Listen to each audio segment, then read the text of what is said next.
어제 민주당 이재명 대표의 국회 교섭단체 대표 연설이 있었습니다. 그리고 오늘은 민주당이 이른바 명태균 특검법을 발의한다고 하는데 관련 이야기 좀 나눠보죠. 민주당 박성준 원내운영수석부 대표 나오셨습니다. 안녕하세요. 네, 안녕하세요. 네. 오늘 본회의에서 이 명태균 특검법 발의하시는 겁니까? 오늘 본회의에서 하는 게 아니고요. 예. 이제 그 보통 법의 이제 과정 중에 하나가 뭐냐면 일단 이제 발의를 하고 그 발의 내용을 이제 제출을 하면 법사위에서 심의를 하게 되죠. 그러면 이제 법사위에서 전체에서 올라가서 소위로 넘어가고 다시 이제 법사위 전체위 한 다음에 본회의를 가기 때문에 시간이 아직 좀 많이 남아 있죠. 오늘 이제 법사위로 올라가는 거예요, 그럼? 네, 법안 제출을 한다 이렇게 보면 되겠습니다. 법안 제출을 오늘 한다는 얘기군요. 어떤 내용이 담겼어요? 지금 이제 그 명태균 특별법은 지금까지 검찰에서 창원지검에 수사를 하고 있는데 전혀 지금 수사가 진행이 안 되고 있어서 가장 큰 문제라는 생각이 좀 들었고요. 특히 이제 명태균이 지난 대선 과정에서 여론 조작 문제라든가 또 선거 개입, 공천 개입에 대한 문제, 국정농단 문제 이런 문제들이 불거지지 않았습니까? 그 내용들이 좀 포함될 것으로 보고요. 특히 이제 특검 추천에 대한 부분이 이제 항상 특검을 할 때마다 쟁점이 됐는데 제3자 특검 특히 이제 대법원장 추천으로 담아서 발의가 되지 않을까 싶습니다. 의원님. 네네.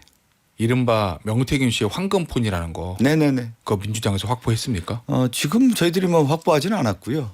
지금 저는 확보를 위해서 노력 중이십니까? 아니 그런 게 아니라 이미 검찰에서 확보를 했고 그래요? 수사를 하고 있지 않습니까? 명태균 황금폰과 관련된 내용들을 다 알고 있는데 왜 수사가 안 되는지를 좀 물어봐 주시 바랍니다.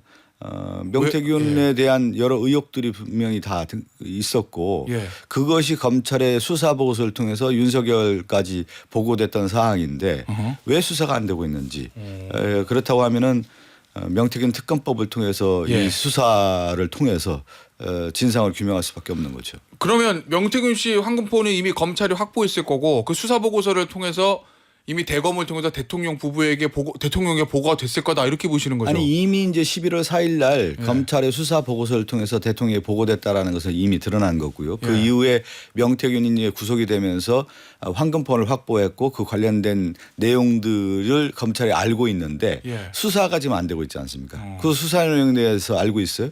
이미 이제 검찰에서 오히려 명태균에게 황금폰을 없애라고 하는 것을 명태균의 입을 통해서 나오지 않았습니까? 그 부분은 뭐 검찰은 아니라고 하고 있는데. 그렇지 않겠죠. 왜 그러냐면 그러면 왜 그 명태균의 수사가 검찰에서 지금 진행이 안 되고 있습니까? 너무 많은 의심이 들지 않습니까? 그래서 그래요? 명태균 이 이제 윤석열의 내란이 이뤄진 가장 결정적 계기 중에 하나가 지금 내란과 관련된 국조특위라든가 내란에 대한 검찰의 수사라든가 또 하나 탄핵 심판 과정에서 드러난 걸 보면 윤석열의 결정적 계기 중에 하나가 명태균의 이 황금폰, 명태균과 관련된 내용들이 오히려 윤석열에게 이 내란을 촉발하는 촉발제가 아니었냐라고 하는 의혹들이 좀 짙게 나오고 있는 상황에서 더욱더 명태균 특검법은 해야 된다라고 하는 정당성과 당위성을 확보하게 된 것이죠. 알겠습니다. 자 그러면 김건희 여사 특검법은 어떻게 되는 거예요? 또 추진하시는 겁니까? 김건희 여사 내용이 좀 겹치잖아요. 김건희 특검법은 이제 지난번에 김건희 특검법 안에 뭐냐면 이제 명태균 씨에 관련된 의혹이 들어가 있었죠. 포함되어 있었는데 이번에 이제 명태균 특검법에는 김건희 여사와 관련된 부분을 이제 분리해서 명태균과 관련된 부분만 특검법을 통해서 수사하겠다는 그런 내용이죠. 추후에 이제 김건희 여사 관련된 뭐 도이치모터스 주가 조작 사건이라든가 명품백이라든가 양평고속도로 이런 부분은 저희들이 다시 이제 분리해서 상설 특검으로 좀 추진하지 않을까 싶습니다. 상설 특검으로요? 내란 특검법 만약에 결국 폐기되면 또 추진하실 겁니까? 해야 되지 않겠습니까? 지금 더욱더 내란 특검법이 필요하다라는 것이 지금 드러나고 있잖아요. 지금 내란 세력들이 다시 준동하고 있잖아요. 윤석열은 모든 것을 거짓말로 덮으려고 하고 있고 그들의 세력들은 지금 내란의 밤을 부정하고 있는 그런 모습들이기 때문에 내란 세력들이 지금 국가 권력기관을 다 지금 차지하고 있는 상황에서 내란 수사가 진행되고 있지 않기 때문에 그건 내란 특검법을 통해서 다시 해야 할 수밖에 없는 것이죠. 자 그런데 국민의힘 쪽에서는 만약에 뭐 국민의힘은 공식적으로 조기 대선 얘기는 하지 않습니다만 만약에 조기 대선이 열리면 국민의힘을 완전히 흔들기 위해서 명태균 특검법, 내란 특검법 이런 것들을 민주당이 추진하는 거다라고 의구심을 가지고 있던데 제가 어떻습니까? 저 국민의 원내 수석인 박형수에게 그 얘기했어요. 거기 검사 출신이거든요. 예. 수사에 대해서 잘 알겠지만 저는 이런 흐름들은 언론을 오랫동안 있었기 때문에 잘 알겠는데 예. 이건 수사하게 돼 있다. 특검법이 됐든 일반 검찰의 수사를 하든 다 진행되는 거기 때문에. 명태균 씨 말씀하시는 거죠? 명태균뿐만 아니라 예. 내란 관련된 부분 다 김건희 여사는 예. 이게 수사가 될 수밖에 없는 거 아니겠습니까? 예. 그것은 순리죠. 예. 그걸 지금 막는다고 막아지겠습니까? 단순하게 지금 이 시점에서는 그들의 108석으로 해서 몇 명을 통해서 특검법을 거부하고 재발을 통해 부결을 시킬 수는 있겠지만 예. 이 내란을 어떻게 덮을 수가 있겠습니까? 어차피 명태균 씨 문제든 내란 수사 당연히 하게 돼 있죠. 순리대로 수사할 수밖에 없다는 건데 오히려 지금 수사에서 만약에 대선이 된다고 하면 이것을 수사를 통해서 밝혀지고 대선을 들어가는 게 낫지. 예. 대선 과정에서 그것을 부인하는 그 전략이 국민에게 호소할 수 있겠습니까? 그렇게 얘기하니까 박경수 원내수석 부대표가 뭐라 듭니까? 그거 웃죠 뭐. 그래요? 예. 동의하는 거로 받아들이셨어요? 그렇지는 않을 겁니다. 예. 왜 그러면 이제 국민의힘 내부적으로는 그들 나름대로 이제 논리가 있고 그 자기들의 어떤 지지 세력에 대한 호소가 분명히 있기 때문에 지금 이러지도 저러지도 못하는 그런 국민의힘이 아니라 극우의 힘으로 지금 가고 있지 않아요? 아, 그래요? 지금 예. 알겠습니다. 큰 함정에 빠져 있는 것이죠. 예. 예. 자, 이재명 대표 어제 있었던 저 교섭단체 대표연설 얘기 좀 해보죠. 잘사니즘 예전에 이제 먹사니즘 얘기를 했었는데 네. 잘사니즘 얘기를 했거든요. 뭐 주 4일제, 그다음에 정년 연장, 보편적 기본사회, 국민 소환제 한 4가지 정도가 중요한 내용인 것 같은데 이 구체적 방안, 잘사니즘과 관련된 구체적 방안으로 가장 내세우고 싶은 게 뭡니까? 저는 어제 그 이재명 대표가 현실 진단과 더불어서 우리가 무엇을 할 것인지에 대한 것을 국회 연설을 통해서 분명히 밝혔다고 보고요. 예. 우리가 지금 경제적인 어려움이 있다 보니까 먹고 사는 문제를 해결해야 된다라고 하는 먹사니즘에서 예. 이제는 이 먹사니즘을 넘어서 잘 사는 문제로 우리가 성장의 모멘텀을 만들어야 된다라고 하는 것이 어제 핵심이었습니다. 그것이 잘사니즘이고요.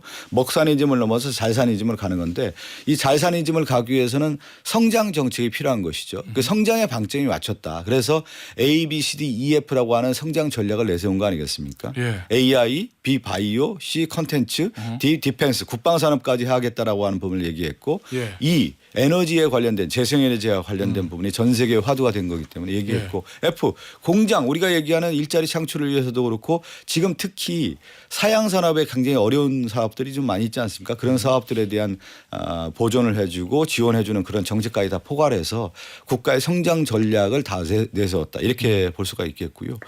또 하나는 이제 한미동맹에 대한 어떤 강화라든가 지금 요즘 얘기 나오는 민주공화국의 헌법적 질서를 세우기 위한 이런 부분들까지 다 그리고 또 연금 계획까지 얘기하지 않았습니까? 예.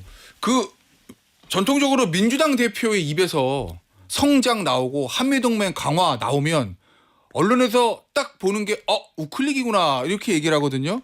맞습니까? 우클릭하고 중도 실용 정책으로 가야 되는 거 아니에요? 지금 나라가 어떤 상황입니까? 예. 이렇게 어려운 상황에서 대한민국이 그럼 무엇을 할 것인지에 대한 고민이 있어야 되는 거잖아요. 예. 그러면 지금 시점에서 우리 경제가 이렇게 바닥이 나고 자영업자들 힘들고 소상공인 힘들고 공장이 지금 폐쇄 직전에 있고 이런 것들을 위기 진단을 해야 되는 거예요. 현실 진단. 그러니까 위기 관리를 해야 될 거 아니에요. 그러면 그것을 봤을 때 지금의 가장 중요한 것을 성장이라고 하는 것을 우리가 가야 되는 전략을 세운 거고 그것을 구체적으로 A, B, C, D, E, F라고 하는 내용을 실질적으로 담아서 내용 발표한 것이고요. 또 하나는 한반도를 둘러싼 여러 가지 어려움들에 있어서 미국의 트럼프 정부가 들어섰을 때 우리가 굳건한 한미동맹은 민주당의 기본적 가치였습니다. 왜 그러냐면 이 김대중 대통령도 사실은 97년 집권한 이후에 미국과의 어떤 그 연대 동맹 이 부분에 대해서 상당히 강조했던 그 부분이기 때문에 저는 큰 민주당의 어떤 정체성을 흔드는 정책이 아니라고 봅니다. 의원님, 네. 국민의힘에서 잘사니즘이 아니고 뻥사니즘이라던데요. 근데 저는 이제 정당이 있잖아요. 저는 뭐 권성동 원내대표가 오늘 어떤 연설을 할지 모르겠는데 저 우리 조직 생활 해보셨잖아요. 저도 회사 생활 오랫동안 해봤는데 뒷방에서 뒷북 치는 사람들 있잖아요. 절대 잘 될 리 없어요. 뒷북입니까? 이건 뒷북이죠. 무엇을 할 것인지에 대해서 공당이 먼저 얘기하면서 건전한 건설적 경쟁을 해야 되는 것이지 지금 뭐 했으니까 안 된다 이런 식으로 해가지고는 뒷북으로 해가지고는 국민의힘이 그래서 지금 안 되는 것이죠. 아마도 국민의힘에서 이제 뻥산이 좀 얘기 나오고 어제 이제 권성동 원내대표는 채식주의자라면서 치킨 뜯는다 이렇게 비판했던데 그게 아마 저 이재명 원내대표의 일관성, 정책에 대한 진정성 뭐 이런 거 때문에 그런 것 같거든요. 예를 들면 이 저 반도체법 주 52시간 예외 적용 요거 검토할 듯 얘기하다가 주 4일째를 얘기했어요. 그럼 뭔가 좀 매칭이 안 되는 것 같아서 과연 이재명 대표가 뭐 성장 얘기하는데 그게 진정성이 있는 거냐, 정책의 일관성이 있는 거냐 이런 거 지적하는 거 아니겠습니까? 진정성이 있고 그 내용을 다 담았지 않았습니까? 노사정책 태압에 대한 문제라든가 노동에 대한 문제도 다 얘기를 했고요. 저는 이제 권성동 원내대표가 그러한 이제 수사죠. 정책 수사를 하는 게 저는 원내대표의 품격에 맞는지를 모르겠어요. 그런데 오늘 그 권성동 대표가 연설을 하지 않습니까?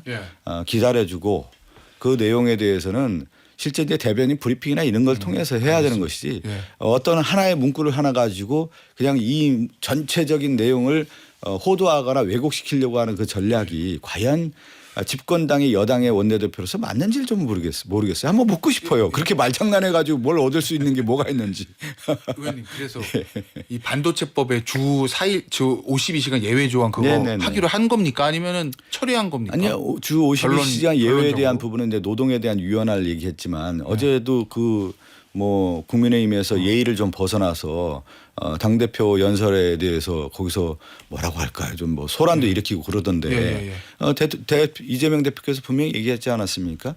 노동시간에 대한 총 노동시간을 준수하는 가운데 이러한 노동시간 예외 규정을 두더라도 노동 대가로 회피 수단을 해서는 안 된다. 그리고 전 세계 OECD 기준에 대한 얘기도 하면서 전체적으로 방향을 다 제시를 잘 했다고 봅니다. 저는. 그래서 하는 거야 안 하는 거예요?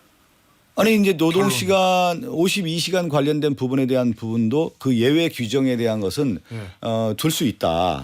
그렇지만 반도체법 그럼 두는 걸로 제가 이해를 되겠어요? 아니 그 부분을 만약에 두더라도 노동시간 총 노동시간을 주수하는 가운데 노동 대가에 대한 부분을 해주고 경쟁력 있는 분야에 대해서는 우리가 어떻게 할 건가에 대한 얘기를 방향을 제시하지 않았습니다. 알겠습니다. 어제 이제 뭐 국민소환제 얘기도 하던데 아시겠지만 이건 개헌 사항이잖아요.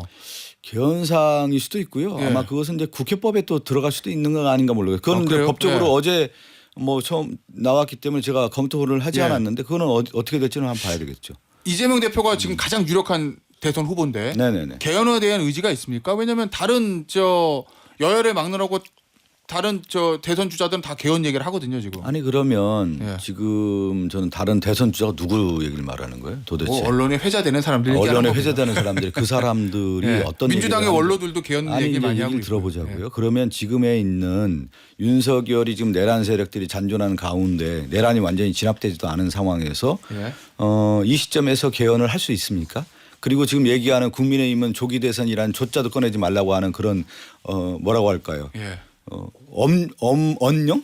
언어를 아예 쓰지 못하게 하는 그런 상태에서 개헌을 한다고 하면 언어 도단 아닙니까? 지금은 이 탄핵이라고 하는 부분, 내란이라고 하는 비상계엄이라고 하는 부분을 잘 정리를 하고 국가의 백년대계를 어떻게 할 거냐에 대한 것을 얘기를 하는 가운데에서 국가를 회복시켜야 되는 것이죠. 지금은 저는 그런 시점은 아니라고 봅니다. 그럼 국가가 회복되고 만약에 이제 조기 대선이 있어서 새 정부가 출범하면 그 이후에 개헌하겠다 문제겠죠. 그 이후의 문제겠죠. 그건 그때 가서 생각해볼 문제다.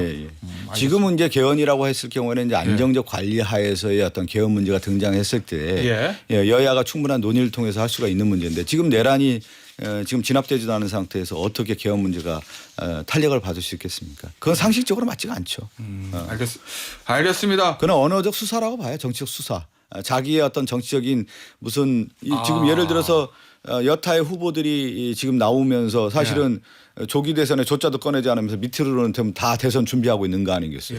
그렇지만 탄핵은 얘기를 안 하고 있고 조기 대선 얘기도 안 하면서 개헌을 얘기하고 있다. 이건 말이 맞지 않는 거죠. 그 얘기는 지금 1위를 달리고 있는 이재명 대표를 좀 흔들어 보기 위한 그런 건 아니라고 봐요. 자기들의 어떤 정치적인 명분을 삼기 위한 하나의 큰 아젠다 세팅이라고 할 수가 있겠죠. 알겠습니다. 의원님 오늘 인터뷰 여기서 마무리하도록 하겠습니다. 지금까지 더불어민주당 박성준 원내 운영 수석 부대표였습니다. 의원님 감사합니다. 네, 감사합니다.